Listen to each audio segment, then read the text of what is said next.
Jai Shri Gurudev. Good morning, children. In the previous class, you understood about the different components of Scratch, right? So today, let us move on to the next topic. So in this class, you'll be understanding about types of blocks in Scratch and changing the backdrop of the stage. So first, let us understand about the types of blocks in the Scratch. So children, there are 6 different block shapes, that is hat blocks, stack blocks, Boolean blocks, reporter block, C blocks, and cap blocks. So children, these are the 6 different block shapes.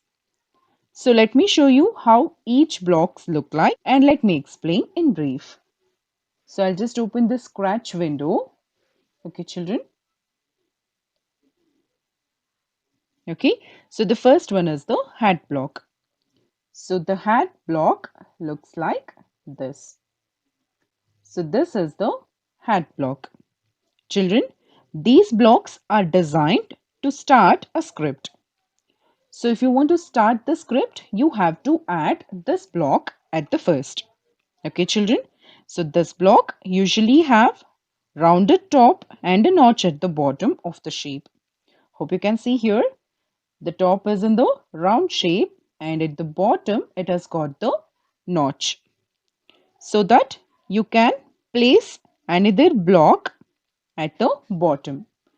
Here notch is there, right? So you can stack up another blocks down, but you cannot add any blocks at the top of this block. You can add the blocks only to the bottom of this block. Okay, children, down it has got the notch, so you can add the blocks at the bottom.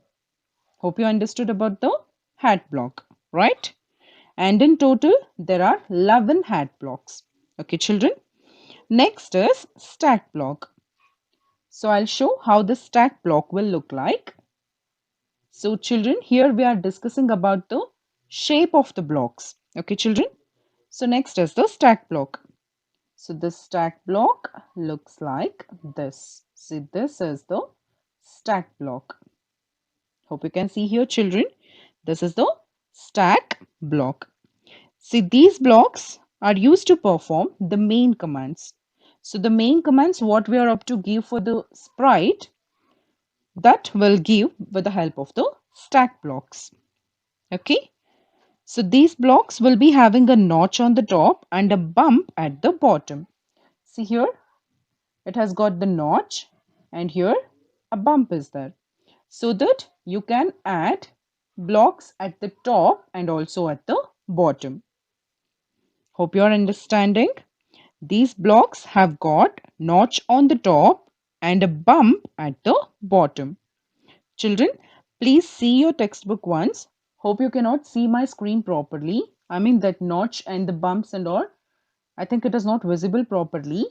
It is clearly given in your textbook. Please see the textbook and understand it. So the stack blocks are used to perform main commands. Okay. So next is the Boolean blocks. I'll show how the Boolean block will look like.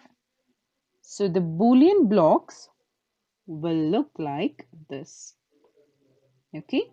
So this type of a blocks are called as Boolean blocks. These blocks are used to represent the conditional logic that returns either true or false. And the shape of this will be in the hexagonal shape. Okay, children.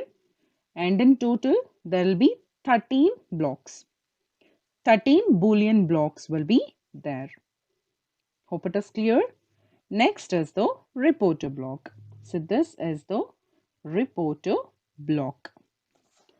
These reporter blocks are used to hold the values. Okay. So if you want to hold any value, you have to use the reporter blocks. It could be number or it could be text. To hold the values, you have to use reporter blocks. Okay, children. And in total, there are 37 reporter blocks are there. And the shape of this will be round in shape.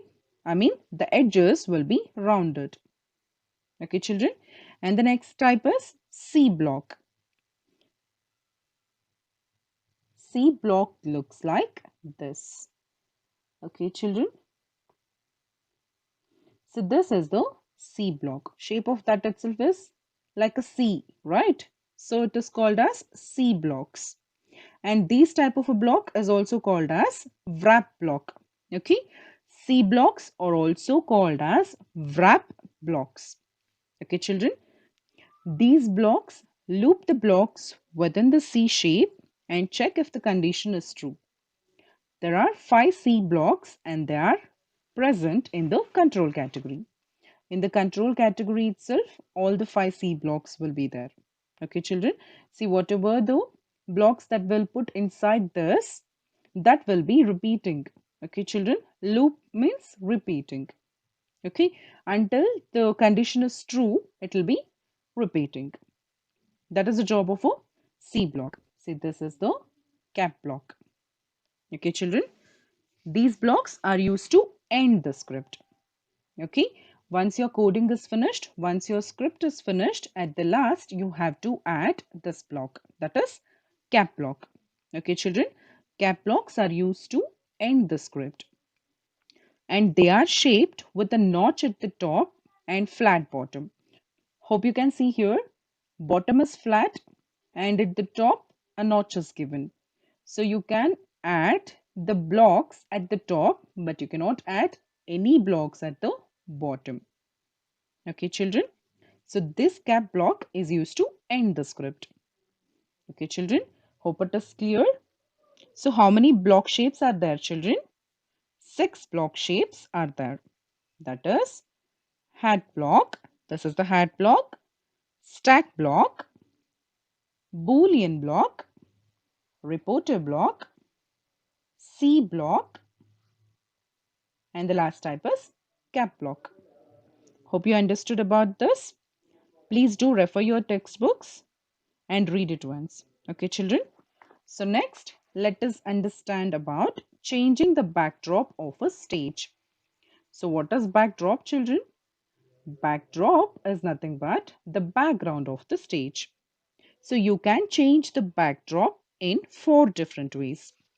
That is, you can choose backdrop from library, you can paint your own backdrop, you can upload backdrop from file, and you can set the new backdrop from camera. So let me show you how to do that. So children, here is the stage backdrop icon, right? So right below that, you'll be having all the backdrop options. So the first one here is choose backdrop from library. That is from Scratch library. So just click on this. So once we click on that, we'll get the backdrop library and it is categorized. You can see my screen, children. So this is how the backdrops will be categorized and according to your requirements, whichever you want, you can select it. Okay. So I'll just show how to set the backdrops from the library. Okay. So we'll select the outdoors. Okay. So if you just scroll down, you'll be having a number of backdrops here. So whichever you want, you can set it. So we'll set the flowers background. Okay. So I'll just click on that. And to set this as a backdrop, you have to click on the OK button. So once you click on the OK button, your backdrop will be set like this. Okay. Like this. Understood, right, children? So this is how we'll set the backdrop from library. Okay, hope it is clear. So now let me show you how to paint the new backdrop. Okay, so to paint new backdrop, you have to click on this paintbrush. Hope you can see my screen. Here you'll be having paintbrush symbol will be there. If you just click on that, you'll get a canvas area like this.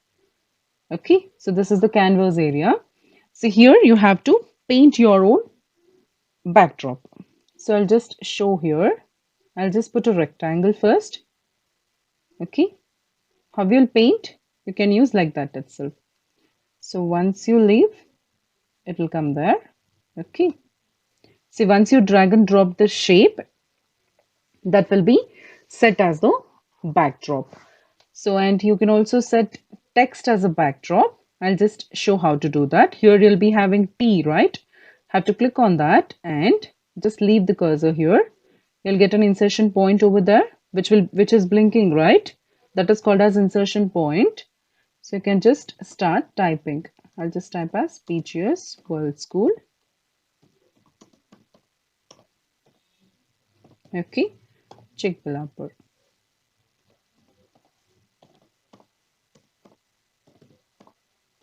Okay, children. So this is how whatever you want, you can type, and that text can be inserted as a backdrop.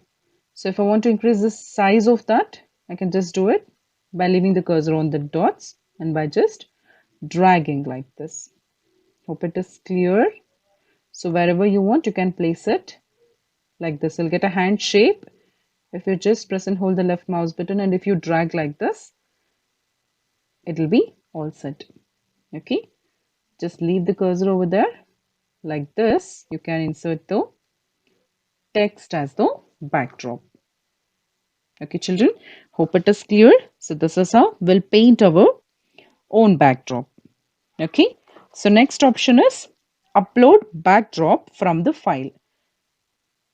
I'll show how to do that. Okay, we'll just delete this. Okay, now we'll upload backdrop from the file. So I have to click on that folder button